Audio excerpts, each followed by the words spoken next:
Welcome to the Miskatonic Playhouse. We have with us this evening Batu for an Inside the Mind with the author for The Yellow Death. And we also have with us, very lucky to have Charles, who was the keeper of this scenario. Charles, I believe you're going to kick us off with a question for Batu. Yeah, I mean, Batu, I was just wondering because it's always nice to know how and when did you start playing role-playing games? Yeah, so it was 22 years ago.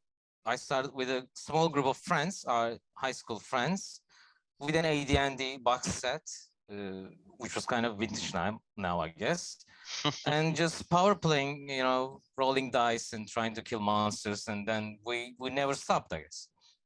And so did you play some other games apart from Call of Cthulhu on D&D? I mean, we stuck with D&D for a long time, and had an experience with Vampire the Masquerade, which was kind of maybe, I guess, 18 years ago something, when it was really, really hyped. And we liked it a lot, actually. I had a Malkavian character, which I really love. The setting is really great. I hope they come setting back. is great. Yeah. And with Cthulhu, I started playing Cthulhu perhaps maybe 4 years ago, something. So I'm kind of new to the setting, actually. 4 years is quite a lot already. Yeah. Well, what did you start with? Did you start with the hunting or with something else? I actually started with my own one of my own games.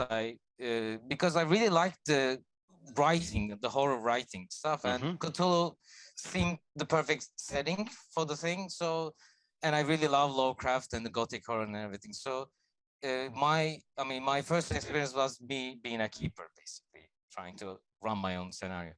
Great. So from the start, amazing. Will we have a chance one day maybe to play this first scenario of yours? Well, I mean, I really want to actually, but it's a quite long one and it's kind of complicated. And my players actually want me to, try it, but it's a bit overwhelming, and I don't know. I'll try, of course. So maybe it's a maybe, I guess. Yeah, it's a maybe. Fantastic.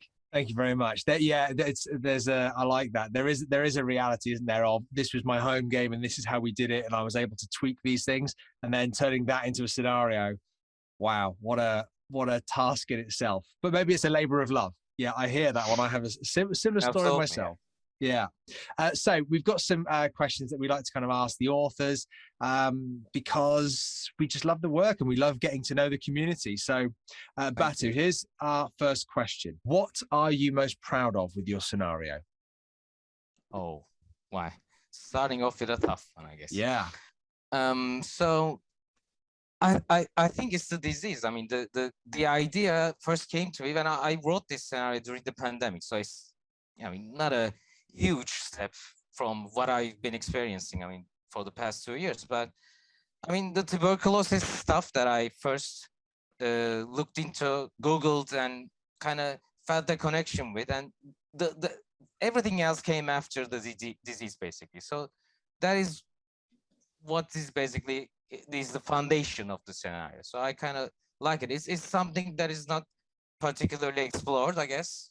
So I'll say the disease. Yeah, that's my answer. Without too many spoilers, and hopefully you've watched the actual play or listened to the podcast before you listen to this author interview here. But I have to say, and down to Charles's keeping, as well as that really lovely idea within the scenario, there was, as a player, you really felt that was a uncontrollable element of fear that you had to cope with. And that was cool. That was a really good sense, because obviously with cosmic horror, there is that idea of you are a victim of it, whether you want to be or not. You have, your level of control on it is, and that as a kind of core feature, I think that really added to that.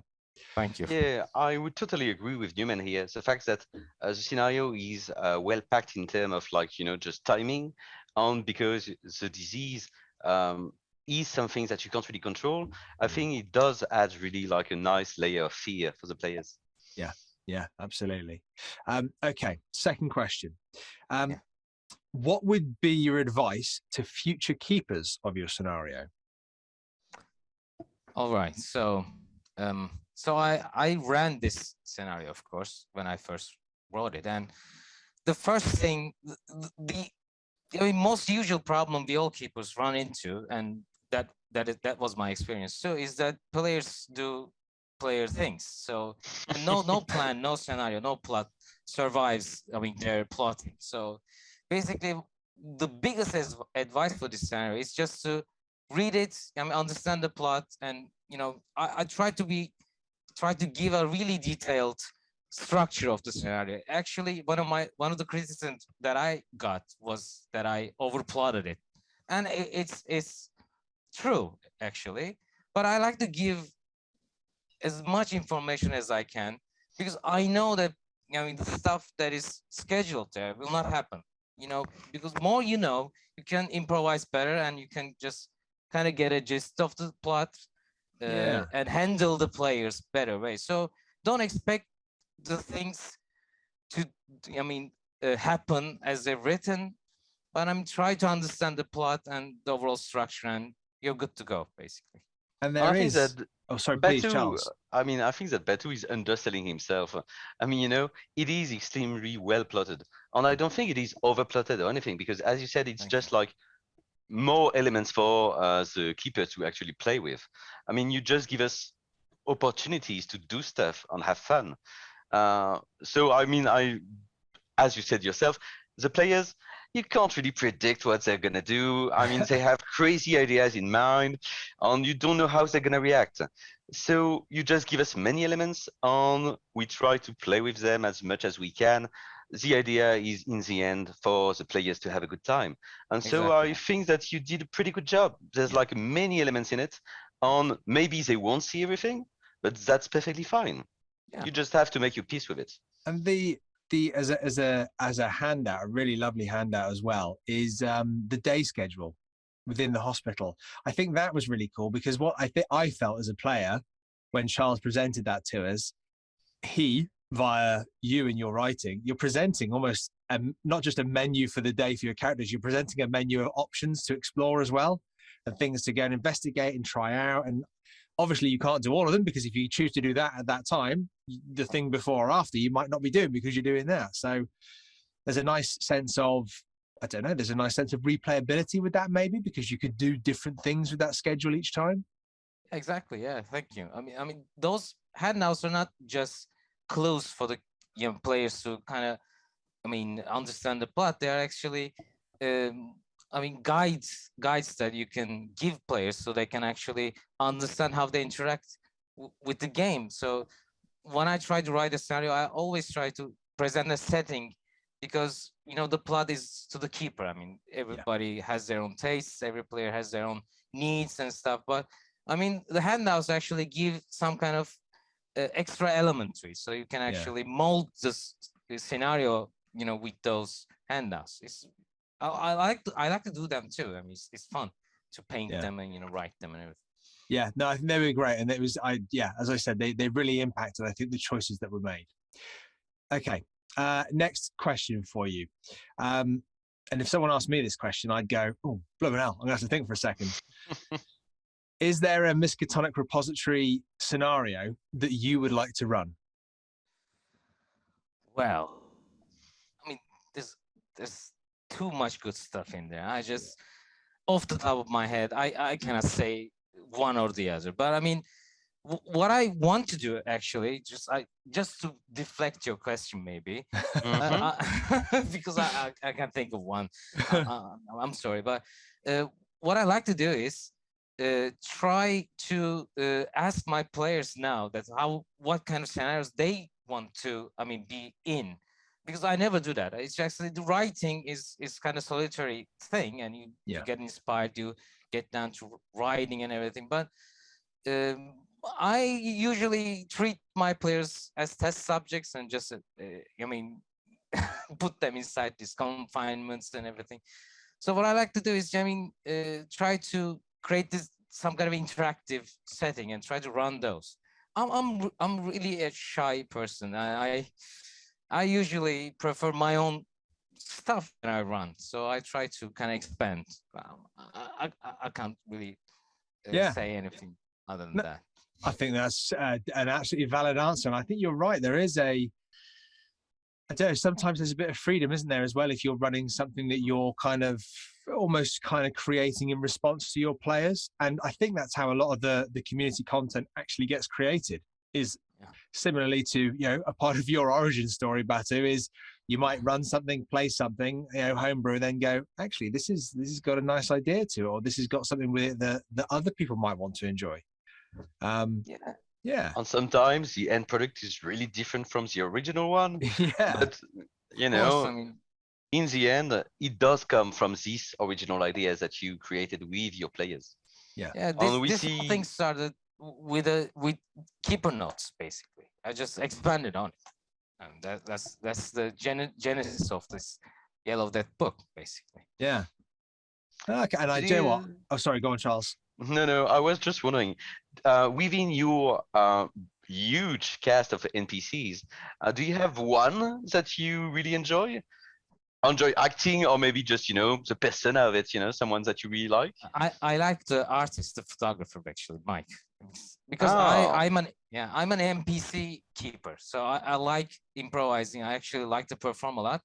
That is one of the reasons why I create a lot of NPCs, because I like to kind of impersonate them and just, you know, yell and, you know, show tics and stuff. So I like Mike because he talks too much. I like to talk too much. I like to, you know, kind of do all these different annoying things. So Mike's my favorite. Yeah. I think that Charles, as the keeper, did you have a favorite NPC? I mean, you know, I love the head of the institution, but I think that I really liked the old nurse, Pearl. I think that she was, you know, she's an old lady, and it's always fun to play an old lady, you know.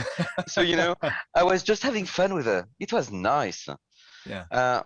But you will, if you listen to the podcast, you will see that we have quite a different ending from what you plotted. But that's just, you know, the players doing nonsense. So yeah, no. One specific player. There wasn't me. There was one specific player going rogue. A lot of players did things that I did not expect, but we had great fun, you know. But yeah, you have so many memorable NPCs in there. Yeah, I think it's part of the enjoyment of it. Yeah, at least I from like to keep a crowded, keeper, you know. It's a big hospital, so I mean, it has to be a lot of people in there, and you know, when the players are kind of trying to do stuff and they're failing, and the vibe is kind of down and everybody's fumbling and stuff, I like to put one NPC, throw one NPC in there, and it helps with the, you know, flow of the session as well. Yeah, with the pacing, of course. Yeah. Okay. So without giving away any trade secrets, then Batu, what would you like to explore in your next scenario? All right. So, the thing is, I'm Turkish, so I have a native mythological, you know, culture that I like to explore, because I mean, I've tried to kind of localize this scenario to US, because I mean, it didn't start with the Waverly Hills Sanatorium, actually. So I started with a local place, and then I realized, I mean, this is in English, and I mean, let's keep it familiar for, you know, the folks out there. But now, for the second try, I'll try to be more local, I guess, so that I can maybe invite people to some myths that don't usually, I mean, found in this kind of scenario. So that's my step. I mean, I don't know about you, Newman, but I do enjoy having different kind of scenarios and different locations. I mean, I think that, you know, it gets a bit boring to have everything in the US as well. Yeah. It's nice to have different places to go on, new things for investigators to explore. So, you know, have fun. I'm absolutely certain you will do something absolutely great with your own stuff if you want to. I think it was only a week or so ago in the Playhouse Discord, we were talking about the range of locations for scenarios, and if you look at it on a map, there's a bit of there's a significant cluster. So to have things outside of that cluster, I think it's great, because it gives, as Charles is saying, and as you're intending, Batu, it gives just a range, you know. And if you want your characters to go and experience something different, the fact that you can change the culture and location is brilliant, because that adds to the huge sense of investigation that is at the heart of the game. Exactly. Yeah, I hope so. I mean, the first tip in the Miskatonic repository guidebook is not to write the King in Yellow scenario. You know that, Yeah. Yeah. So, I'm not gonna try to overrule that again. Actually, yeah. I mean, you did it in a fresh way, and that was part of the nice thing. It wasn't just oh yeah, we are putting up a play, or we are filming a movie. It was something different, and it was nice. Yeah, absolutely. The next question, I think you've kind of hinted at it already, you saying about your origins, but again, this is something that's quite broad as well. Where do you get your inspiration from? Mostly historical stuff.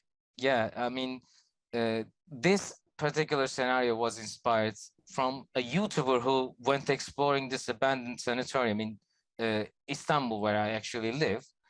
And when I started reading about, the disease, how the facility is being run and everything, it all came together. And I said, this is basically it writes itself. So, and most of other stuff that I ran with my group that I haven't published yet, they're all inspired by historical events, people, mostly places actually. And I like to give it a twist, like this kind of magical reality writing. So there's this historical thing, kind of obscure, and what if, it's something more, horrifying than what is actually written about it. So that's how I start with scenarios, basically. Nice. Okay. Yeah, I think there's something you're saying there, isn't there, about it's a location, and that's undeniably, especially I think with the Yellow Death as well, the location almost becomes it becomes a character in itself. It becomes something that you're very aware of as an investigator, exploring that area. Cool. Especially when you're trapped somewhere, like in this scenario, and you can't escape, the place itself is something that you can't really just deny. It is everywhere, and you have to, account for it. So our last question, Batu, and this is you are, as a community writer in the Miskatonic repository, what advice do you have for the rest of the community? Thank you for asking. My advice, take it with a grain of salt, because I'm really new at writing. But I can say this for all artistic endeavors: just don't try to be unique. Just try to be yourself. Because if one of the things that keep people from writing or painting or anything is just to be that perfect, unique, creating this kind of chef d'oeuvre, like this opus in the first try. You don't need to do that. Just if you have a special thing, some kind of small idea, just try to implement it in a fairly normal setting, and it comes out great usually, because these games, I don't think they expect too much innovation. People like to have fun. We like to play characters in B movies. We like to get afraid, and that's it. That is my advice. Just try it, and after maybe some 5 or 6 scenarios, you'll get to that, magnum opus or whatever you're aspiring to. But just keep it simple and keep it, based on you, basically. Yeah, I think you've actually echoed some of Mike Mason's own words there, that he kind of talked about in one of the Miskatonic repository gatherings we had, where Mike Mason was a guest speaker. He kind of said the same thing. He said, if you're out there and you're writing for the repository, don't try and write something that's a series of 5 scenarios linked together, or, as you say, magnum opus. He said, write something that is singular, enjoyable, fun. Your players are going to enjoy, the keeper's going to enjoy. So you're echoing a lot there that I think is at the core of what the repository is as well. Amazing. Players play the game, so this scenario is it's always on the second seat. You just provide a setting, it's got some cool ideas in it, and let players have fun with it. Just because otherwise you gotta go shoot the movie or something. It's not a game. Batu, thank you very much for joining us for Inside the Mind here. Yeah, no, thank you so welcome. much. Thank you so much. I'm really humbled, and thank you, Charles. I mean, thank you, Newman. So this was great, and I really appreciate you taking a shot with the game. And I'm glad you guys have fun. Yeah. And I just want to say one thank you to my editor who edited the whole text without asking anything from me, Pascal. I hope you, listen to this, watch this, and thank you too. Thank you. Thanks all of you. Amazing. Really awesome. Lovely words that echo exactly, I think, what this community is about. Amazing. And Charles, thank you again, for being here. Charles is a big part of the Playhouse, and having him here is fantastic. If you would like your scenario to be played like Batu's at the Miskatonic Playhouse, please drop us a line. Come see us on our Discord or on our Facebook, but you can drop your scenario at our email, which is miskatonicplayhouse@gmail.com. So please drop us a line, let us know, and yeah, good luck out there. Thank you very much, everybody. Thank you for watching. Bye. Bye. As we draw the curtain on tonight's performance, we thank you for joining us and look forward to inviting you back to the Miskatonic Playhouse. In the meantime, you can also find us in the links below. And if you'd like to submit your scenario for us to play, email miskatonicplayhouse@gmail.com.